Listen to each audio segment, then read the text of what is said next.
আপনারা যদি এই থাম্বনেলটি দেখে ক্লিক করে এই ভিডিওতে এসে থাকেন, তাহলে আপনি সম্পূর্ণ সঠিক ভিডিওতে প্রবেশ করেছেন। এই ভিডিওতে থাম্বনেলের উপর যে লেখাটি রয়েছে তা এই ভিডিওতেই সম্পূর্ণ রয়েছে, তা সম্পূর্ণ সঠিক। আমরা অনেক সময় বিভিন্ন ধরনের অ্যাপস ব্যবহার করে থাকি। কোনো ভুলবশত বা কোনো কারণে আনইনস্টল হয়ে গেলে সেই অ্যাপসগুলো আমরা ব্যবহার করতে পারি না। অনেকগুলো অ্যাপস রয়েছে আমরা অফলাইনে ব্যবহার করি, যেমন অনেকগুলো গেমস রয়েছে, সেগুলো আমরা অফলাইনে ব্যবহার করি। ওই অ্যাপসগুলো ব্যবহার করতে আমাদের কোনো ডাটা কানেকশনের প্রয়োজন হয় না। ওই সমস্ত অ্যাপস যদি আপনার আনইনস্টল হয়ে যায়, আপনি ওই অ্যাপসটি ব্যবহার করতে চান, কিন্তু অ্যাপসটিকে ব্যবহার করতে হলে পুনরায় আপনাকে ওই প্লে স্টোর থেকে অ্যাপসটি ইনস্টল করতে হবে। আর যদি আপনার ফোনে কোনো এমবি না থাকে, তাহলে আপনি পুনরায় ওই প্লে স্টোর থেকে অ্যাপসটি ইনস্টল করতে পারবেন না। এই জন্য আজকের এই ভিডিওটি, আপনি যে কোনো অ্যাপস প্লে স্টোর থেকে ডাউনলোড দিয়ে ইনস্টল করেন না কেন, সেই সমস্ত অ্যাপস আপনার ফোন মেমোরিতে বা এক্সট্রা মেমোরিতে নিতে পারবেন। এই জন্য আপনাদেরকে একটি অ্যাপসের প্রয়োজন হবে। এই প্লে স্টোরে প্রবেশ করতে হবে। প্লে স্টোরে প্রবেশ করার পর উপরে দেখতে পারবেন সার্চ বার, সেখানে সার্চ দিবেন অ্যাপ ব্যাকআপ। অ্যাপ ব্যাকআপ আমাদের তো সার্চের লেখা রয়েছে, অ্যাপ ব্যাকআপ সার্চ দেওয়ার পর উপরে দেখতে পারবেন সর্বপ্রথম এখানে অনেকগুলো অ্যাপস রয়েছে। সর্বপ্রথম যে অ্যাপসটি দেখতে পারবেন, আপনাদের দেখাচ্ছি লোগোটি, ভালো করে এই লোগো আপনারা ভালো করে দেখে নিন অ্যাপস থেকে, যাতে এটি ইনস্টল করতে পারেন প্লে স্টোর থেকে। প্লে স্টোর থেকে ইনস্টল হওয়ার পর আমার যেহেতু ইনস্টল করাই রয়েছে, সেহেতু আমাকে ইনস্টল আর করতে হবে না। আপনাদের সেই সুবিধার ক্ষেত্রে, ভিডিওটি ছোট করার ক্ষেত্রে এই অ্যাপটিকে প্রবেশ করবেন। প্রবেশ করার পর উপর দেখতে পারবেন বাম সাইডে 3টি দাগ টানা রয়েছে, 3 ডট বলে, এর উপরে ক্লিক করবেন।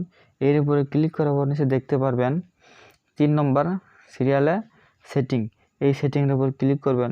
সেটিংয়ের উপর ক্লিক করার পর এখানে দেখতে পারবেন একটা ফোনের মতো চিহ্ন রয়েছে সবার উপরে, এখানে রয়েছে সেট, এই সেটের উপরে ক্লিক করবেন।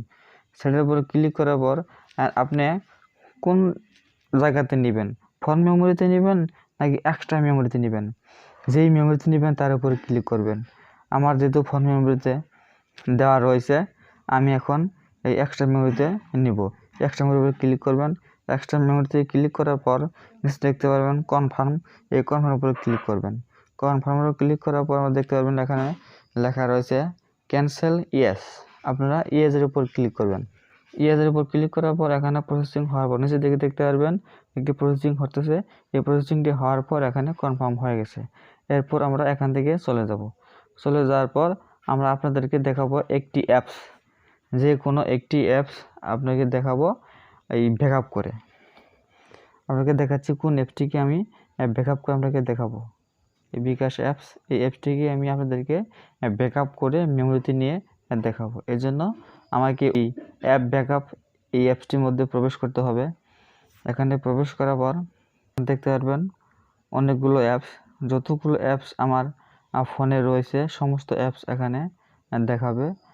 আমি যে অ্যাপসটিকে মেমোরিতে নিতে চাই ব্যাকআপ দিয়ে, সেই অ্যাপসের ডান পাশে ঘর দেখতে পারবেন, সেই ঘরের মধ্যে ক্লিক দিবেন। ক্লিক দেওয়ার পর একটা টিক চিহ্ন উঠবে। টিক চিহ্ন ওঠার পর আপনি নিচের দিকে বাম সাইডে ব্যাকআপ লেখা দেখতে পারবেন, সেই লেখাতে ক্লিক করবেন। লেখাতে ক্লিক করার পর এখানে পার্সেন্ট কাউন্ট হচ্ছে 100% হওয়া পর্যন্ত এখানে অপেক্ষা করতে হবে। 100% হওয়ার পর এখানে লেখা দেখাবে সাকসেস 1 আইটেম, অর্থাৎ আমি একটি অ্যাপস ব্যাকআপ দিয়েছি, সেজন্য আমাকে একটি অ্যাপসই দেখাচ্ছে।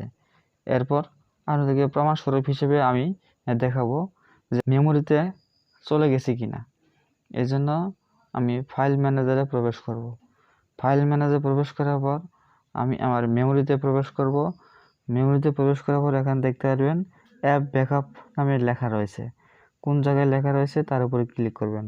আমার এখানে লেখা রয়েছে বাম দিকে সেকেন্ড লাইনে অ্যাপ ব্যাকআপ, এর উপরে ক্লিক করব। এর উপরে ক্লিক করে দেখব যে কোন ফোল্ডারের ভিতরে সেই অ্যাপসটি রয়েছে। এখানে দেখতে পাচ্ছেন এই বিকাশ, দেখতে পাচ্ছেন এই বিকাশ অ্যাপ ব্যাকআপ হয়েছে। এইভাবে আপনারা সমস্ত অ্যাপস ব্যাকআপ করে ফোন মেমোরি বা এক্সট্রা মেমোরিতে নিতে পারবেন। ভিডিওটি কেমন হয়েছে কমেন্ট বক্সে লিখে জানিয়ে দিবেন, এবং ভিডিওটি যদি আপনার কাছে ভালো লেগে থাকে অবশ্যই একটি লাইক করে দিবেন। আর আমার চ্যানেলে যদি আপনি নতুন এসে থাকেন তাহলে অবশ্যই আমার চ্যানেলটিকে সাবস্ক্রাইব করে পাশে থাকা বেল আইকনটি বাজিয়ে দিবেন।